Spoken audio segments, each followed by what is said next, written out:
안녕하세요. 오늘은 말이죠. 우리가 흔히 아는 공장이 어떻게 똑똑한, 그러니까 데이터를 기반으로 움직이는 그런 핵심 기지로 변신하는지 한번 제대로 파헤쳐 보려고 합니다. 그냥 기계가 돌아가는 자동화를 넘어서요. 공정 스스로가 생각하고 알아서 최적의 상태를 만들어내는 거죠. 자, 그럼 그 여정 속으로 한번 들어가 볼까요? 자, 그럼 가장 근본적인 질문부터 시작해 볼까요? 공장에 어떻게 뇌를 따라줄 수 있을까요? 이게 오늘의 핵심 질문입니다. 이건 단순히 로봇 몇 대 더 들여넣는 그런 얘기가 아니에요. 진짜 살아있는 생명체처럼 주변 데이터를 싹 감지하고 그걸로 배우고 심지어 스스로 판단하고 결정까지 내리는 그런 시스템. 과연 어떻게 만들 수 있을까요? 맞습니다. 핵심은 바로 그거예요. 그러니까 기존 공장에다가 그냥 새로운 기술을 하나 추가하는 개념이 아니라는 거죠. 아예 처음부터 지능을 가진 새로운 건물을 짓는다고 생각하셔야 해요. 여러분, 어떤 멋진 건물이든 다 그렇잖아요. 시작은 바로 튼튼한 설계도, 그리고 아주 견고한 기초공사에서부터 시작되는 법이죠. 자, 그럼 그 첫 번째 단계로 가보죠. 바로 데이터 기초를 다지는 겁니다. 인공지능이 엄청난 마법을 부리기 전에 가장 먼저 해야 할 일이 있어요. 바로 그 마법의 재료, 원자재가 되는 데이터를 완벽하게 모으고 또 깨끗하게 정리하는 일입니다.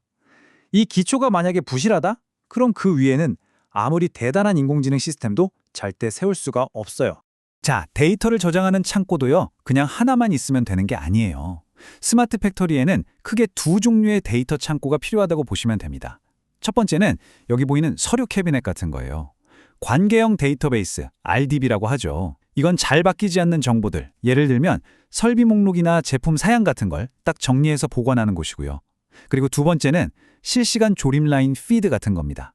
시계열 데이터베이스, TSDB라고 부르는데 이건 뭐냐면 공장 센서에서 매 초마다 쏟아져 나오는 그 생생한 데이터를 하나도 놓치지 않고 전부 기록하는 곳이에요.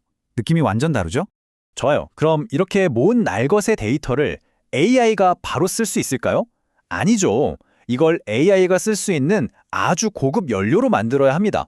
그 과정이 바로 여기 보이는 데이터 정제소, ETL 프로세스입니다. 세 단계로 이루어져요. 먼저 여기저기 흩어져 있는 원유, 즉 원본 데이터를 쫙 끌어모으는 추출 단계가 있고요. 그 다음엔 불순물을 걸러내고 쓸모있게 가공하는 변환 단계, 마지막으로 이렇게 깨끗하게 정제된 데이터를 AI 분석 엔진으로 옮겨 싣는 적재 단계를 거치면 비로소 AI를 위한 준비가 끝나는 겁니다. 그런데 여러분, 데이터만 잘 쌓아놓는다고 끝나는 게 절대 아닙니다. 건물을 지을 때도 건축법이 꼭 필요하잖아요. 그래야 안전하고 튼튼한 건물이 되니까요. 데이터도 똑같아요. 바로 데이터 거버넌스라는 규칙이 필요합니다.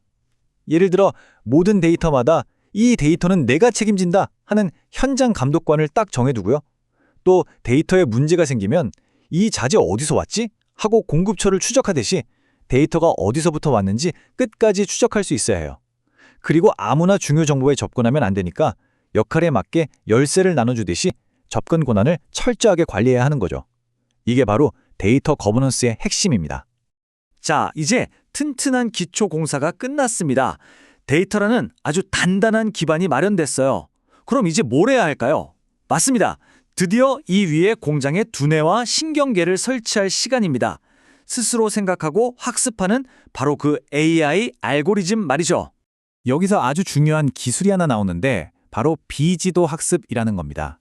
이게 뭐냐면 AI한테 이건 좋은 거, 저건 나쁜 거 이렇게 정답을 하나하나 가르쳐주는 게 아니에요. 그 대신에 그냥 평소에 정상적인 데이터를 어마어마하게 많이 보여주는 겁니다. 그러면서 AI한테 말하는 거죠. 자, 이게 바로 우리 공장의 평범한 일상이야. 그럼 AI는 이걸 계속 보면서 스스로 이게 정상이구나 하는 기준을 터득해요. 그리고 나면 평소와 아주 조금이라도 다른 정말 미세한 이상 신호가 나타났을 때 그걸 귀신같이 잡아낼 수 있게 되는 거죠. 이 비유를 보면 이해가 확 되실 거예요. AI는 마치 건물의 모든 소리를 다 외우고 있는 베테랑 경비원 같은 존재입니다. 평소에 나는 아주 작은 소리, 기계의 진동, 공기의 흐름까지 이 모든 정상적인 상태를 완벽하게 기억하고 있는 거죠. 그러다가 어느 날 평소와 다른 아주 미세한 삐걱거림이나 낯선 발소리가 들린다? 그럼 즉시 방금 이 소리는 뭐지? 평소랑 다른데? 하고 경고를 울리는 겁니다. 정말 기가 막히죠? 근데 여러분, 문제를 그냥 찾아내기만 하면 그게 끝일까요? 아니죠. 그런 전투에 딱 절반만 끝낸 거예요. 진짜 똑똑한 공장이 되려면 문제를 발견하는 걸 넘어서 스스로 해결책을 찾고 행동까지 할 수 있어야 합니다. 자, 이제 AI를 한 단계 더 업그레이드 시켜야겠죠? 시행착오를 겪으면서 스스로 더 나은 방법을 배우게 만드는 것. 이게 바로 다음 단계인 강화학습입니다. 강화학습, 말이 좀 어려워 보이지만 원리는 간단해요. AI가 마치 게임 캐릭터처럼 스스로 레벨업을 하는 거라고 생각하시면 돼요. 자, 보세요. 먼저 AI는 실제 공장이랑 똑같이 생긴 가상 공장 안에서 이것저것 시도를 해봅니다. 어떤 행동을 했더니 와, 품질이 확 올라갔어요. 그럼 보상으로 점수를 줍니다. 반대로 에너지를 막 낭비했어요. 그럼 벌점을 주는 거죠. AI는 어떻게든 이 보상 점수를 더 많이 받으려고 수백만, 수천만 번의 시도를 반복하면서 결국 스스로 최고의 전략을 찾아내는 겁니다. 이렇게 되면 뭐가 만들어지느냐? 바로 폐쇄 루프 시스템이라는 게 완성됩니다. 이게 뭐냐면 AI가 어떤 결정을 내려서 행동을 하잖아요. 그럼 그 결과가 다시 AI에게 피드백으로 돌아가요. 그럼 AI는 그 결과를 보고 또 배우고 다음엔 더 나은 결정을 내리죠. 행동, 결과, 학습, 더 나은 행동. 이 고리가 끊임없이 돌고 돌면서 스스로를 계속해서 개선해 나가는 거예요. 이야, 이제 정말 공장이 살아있는 유기처럼 스스로 진화하기 시작하는 겁니다. 자, 좋습니다. 이렇게 멋진 지능형 공상을 다 지었어요. 그럼 이제 아마 회사에서 가장 높은 분들이 궁금해할 질문에 답을 해야 할 시간이죠. 바로 이겁니다. 그래서 이걸로 우리가 얼마나 벌 수 있는데 이게 돈이 돼? 스마트 팩토리의 가치를 따질 때 흔히들 눈에 보이는 것만 생각하기 쉬워요. 뭐 에너지 얼마나 아꼈다, 불량품 얼마나 줄었다, 생산량 얼마나 늘었다. 물론 이런 가시적인 이익들 굉장히 중요하죠. 하지만 진짜 고수들은 이면에 숨겨진 잠재적 이익을 봅니다. 예를 들어서 큰 사고를 미리 막는 거, 비싼 장비의 수명을 몇 년이나 늘리는 거, 베테랑 직원들의 노하우를 데이터로 남기는 거. 이런 것들은 당장 돈으로 환산하기는 어렵지만 장기적으로 보면 회사의 운명을 바꿀 수도 있는 진짜 게임 체인저가 되는 겁니다. 그래서 중요한 게 뭐냐면 이 기술적인 성과를 경영진이 알아들을 수 있는 돈 이야기로 바꿔주는 거예요. 가치 트리 같은 걸 그려서 우리가 한 이 작은 기술 개선이 결국엔 회사 전체의 이익에 어떻게 기여하는지를 한눈에 보여주는 거죠. 그리고 이걸 NPV나 IRR 같은 멋진 재무 용어로 딱 바꿔서 이 프로젝트에 투자하면 미래에 이만큼의 돈이 됩니다 라고 확실하게 보여줘야 합니다. 물론 처음 들어가는 돈뿐만 아니라 앞으로 계속 들어갈 유지비까지 다 계산한 총 소유 비용 분석도 빼놓으면 안 되겠죠. 저기서 정말 중요한 포인트가 있습니다. 스마트 팩토리는요, 한번 만들고 땡 하고 끝나는 완성품이 절대 아니에요. 이건 목적지가 아니라 이제 막 출발선에 선 것과 같습니다. 끝없는 진화라는 긴 여정에 첫걸음을 뗀 것뿐이죠. 바로 이 타임라인이 그 여정의 지도라고 할 수 있습니다. 보세요. 처음에는 그냥 데이터를 모으는 디지털화 수준에서 시작하죠.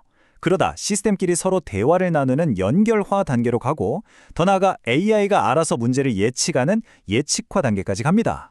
그리고 여기서 멈추지 않고 시스템이 스스로 최적의 상태를 찾아가는 적응화를 거쳐서 최종 목표는 뭘까요? 바로 사람의 손길이 거의 필요 없는 완벽한 자유로화 공장을 만드는 겁니다.